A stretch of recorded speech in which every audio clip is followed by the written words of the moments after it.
Doctor Jaishankar शाही, BA तृतीय वर्ष, हिंदी साहित्य, प्रथम पत्र से संबंधित व्याख्यान में आज छायावाद की प्रसिद्ध कवित्री महादेवी वर्मा द्वारा प्रणीत गीत जाग तुझको दूर जाना के शीर्ष अवतरणों का अनुशीलन प्रस्तुत करेंगे। जैसा कि पिछले व्याख्यान में हमने जाना कि कवित्री ने देशवासियों का आह्वान किया है, इस गीत में जगाने की चेष्टा की है। देश में स्वतंत्रता संग्राम संचालित है, ब्रिटिश औपनिवेशिक हुकूमत के खिलाफ निरंतर संघर्ष चल रहा है। किसानों का, मजदूरों का, महात्मा गांधी के नेतृत्व में विविध प्रकार के आंदोलन हो रहे हैं और समस्त स्वतंत्रता सेनानियों का आह्वान करती हुई कवित्री इस गीत में उस अभीष्ट स्वतंत्रता के लक्ष्य को प्राप्त करने के लिए कुर्बानी देने का आह्वान कर रही हैं। जागृति का यह गीत है। अवेकनिंग सॉन्ग इसे कहा जाएगा। माखनलाल चतुर्वेदी ने उसी कालखंड में फूल की इच्छा व्यक्त की थी, मुझे तोड़ लेना वनमाली, उस पथ पर देना तुम फेंक, मातृभूमि पर शीश चढ़ाने जिस पथ चाहे वीर अनेक। तो उस पुरजोर भावना को प्रकट करती हुई यह कविता है। अगला जो अवतरण है उसका वाचन हम करेंगे और पुनः अनुशीलन हम करते चलेंगे। वज्र का उर एक छोटे अश्रुकण में धो गलाया, दे किसे जीवन सुधा दो घूंट मदिरा मांग लाया, सो गई आंधी मलय की बात का उपधान लेकर किया। विश्व का अभिशाप क्या चिरनिंद बनकर पास आया, अमरता सुत चाहता क्यों मृत्यु को उर में बसाना, जाग तुझको दूर जाना।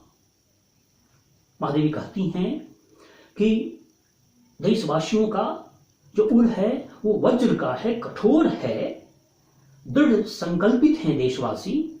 तो अश्रुधारा से, अश्रु के कण से उनका संकल्प धुल जाएगा, उनका संकल्प पिघल जाएगा। महादेवी का कहना है कि हमें अपनी जो भावनाएं हैं, जो उद्भावनाएं हैं, जो इमोशंस और सेंटिमेंट्स हैं, उससे मुक्त होना है। कोमल जो रिश्ते नाते हैं, मोम के बंधनों की चर्चा पिछले अवतरण में महादेवी ने की है। तो कवित्री का कहना है कि हमें इन बंधनों से मुक्त होकर के राष्ट्र की स्वतंत्रता के इस संग्राम में संलग्न होना है और कुर्बानी देनी है। तो वज्र का उर एक छोटे अश्रुकण में धो गलाया, दे किसे जीवन सुधा दो घूंट मदिरा मांग लाया।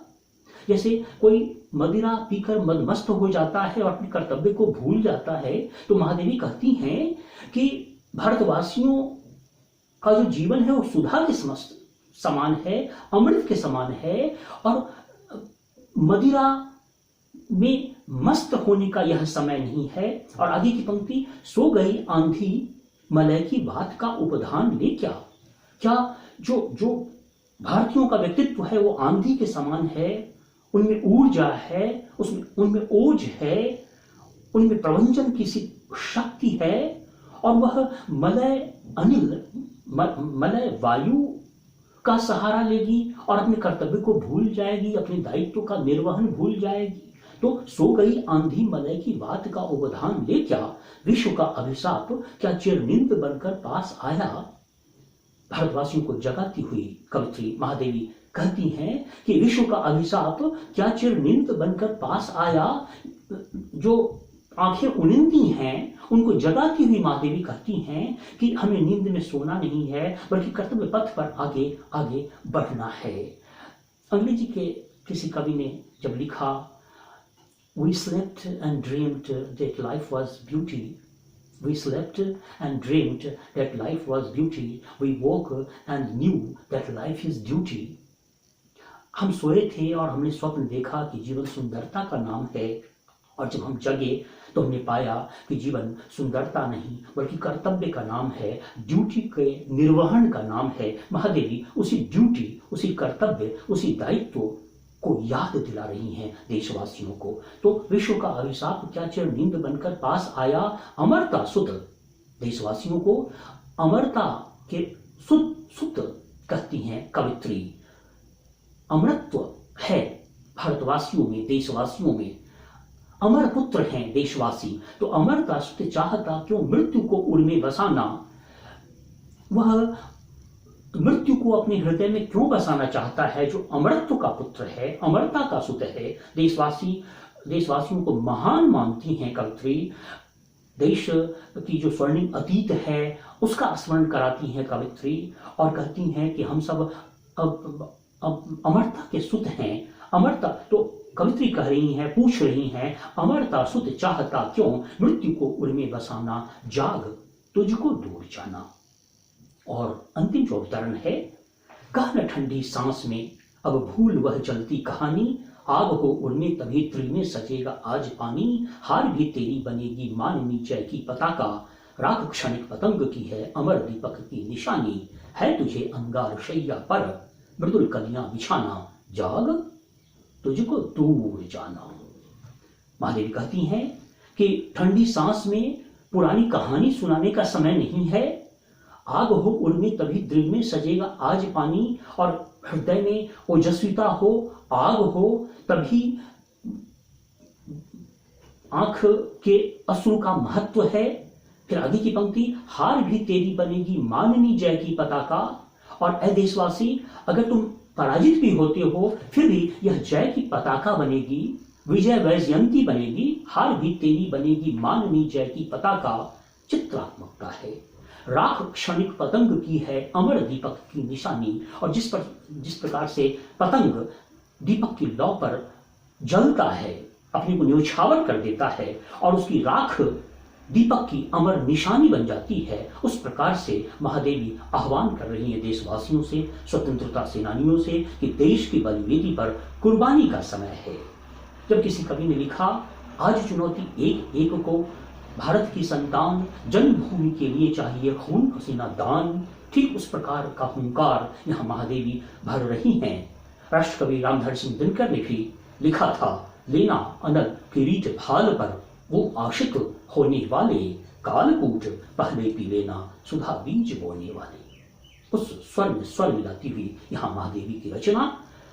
राख क्षणिक पतंग की है अमर दीपक की निशानी, है तुझे अंगार शैया पर, अंगार की सेज पर मृदुल कलियों को तुमको बिछाना है, अपनी समस्त कोमल भावनाओं को तिलांजलि देना है और कर्तव्य पथ पर अग्रसर होना है। जाग तुझको दूर जाना। नव जागरण का संदेश, जागृति का संदेश देने वाली यह कविता, प्रेरणादायी कविता। टुक की योजना की चर्चा में देखी, शिल्प पक्ष के अंतर्गत हमने कई अलंकारों का निदर्शन किया। दृश्य बिंब है, श्रव्य बिंब है, ध्वन्यात्मकता है, जिसकी चर्चा हमने लगातार की है। और इस प्रकार से इस कविता का अनुशीलन समाप्त होता है।